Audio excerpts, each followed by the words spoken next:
Hey, welcome back to the channel. In today's video we're taking a look at Beyond Meat and some of the reasons why its stock has more than doubled since its recent low in March.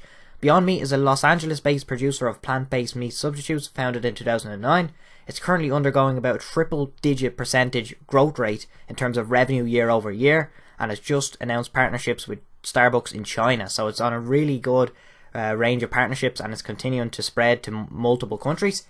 It's finally going international after a long period of staying just in the US. So today's video is all about Beyond Meat. Its ticker symbol is BYND and it's currently valued at about $9.5 billion. I'll leave a link down in the description below to a chart of Beyond Meat and how its stock has performed over the last 2 years. And we're going to get straight into today's video by starting with a clip from the CEO himself, just outlining what Beyond Meat is and why the company is so valuable. So I think the main thing when we look at how to recreate animal protein is to focus on the texture, because you can flavor animal protein or meat in so many different ways, but if you don't have the texture right, you have no canvas to work with. And so we have been really maniacal about making sure that that fibrous structure is there. And then ultimately, as we scale the process, that the price is competitive with animal protein. There's nothing that can stop us from a material basis or from a labor perspective from dramatically underpricing meat as we grow in scale. Beyond Meat have a truly genius business plan, and there's no doubt that they're going to continue to grow. They started off domestically and focusing purely on the US market and realised that there's no point in trying to expand globally unless you're known and have a strong, reputable image and a strong brand. So they focused on the US and went for partnerships, and they partnered with companies we already know and use every month, such as KFC, Subway, Starbucks, Dunkin Donuts, and plenty of other companies, and they're continuing to announce partnerships every few months. And I think that's their plan. They want to build an image of authenticity and trust, and they're just going to then go into international markets after they've built up a strong brand. And they're still growing revenue at 100 to 150, some years are 200% increases on revenue. And I don't expect that to slow down anytime soon as they continue to expand into the other markets around the world. Their international growth is by far the fastest growth that they have, and it's going to continue to increase over time as they become more trustworthy.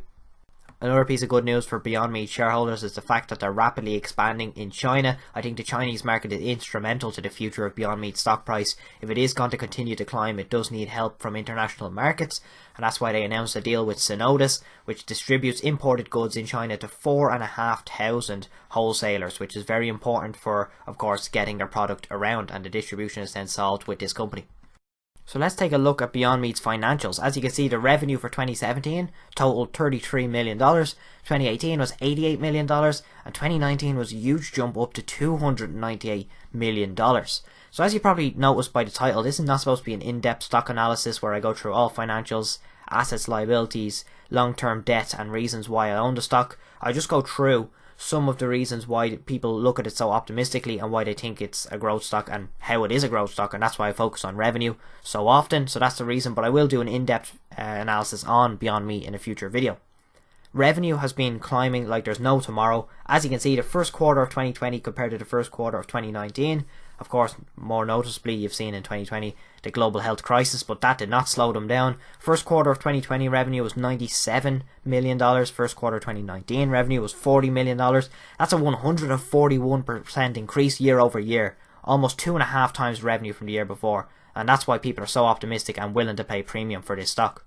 Beyond Meat stock currently trades around $153, given a market cap give or take of $9.5 billion. As you can see at the beginning of this graph, since its IPO, it had a huge spike in price, and it was clearly overvalued, but people kept buying, and it's very hard to short a stock that's speculative because people keep buying, and you can never really profit because every down day is followed by a huge climb, and you think it's very easy to short companies like that, but people can lose a lot of money very quickly if they try and short companies. So I tend to stay away from shorting, generally speaking, and that is the climb right there.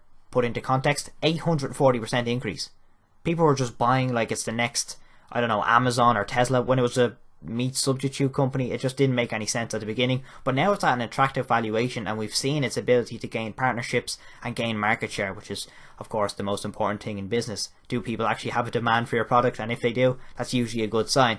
So thank you guys for watching today's video. Hopefully you did enjoy. If you did, make sure to drop a like, hit the subscribe button if you're new. Thank you all for 250 subscribers. We hit that just 2 days ago. It was a very great feeling because we know every single subscriber is a person who's interested in the content. So make sure to drop a subscribe if you're new and share it with one person if they're interested in investing. So we'll see you guys very soon for another video.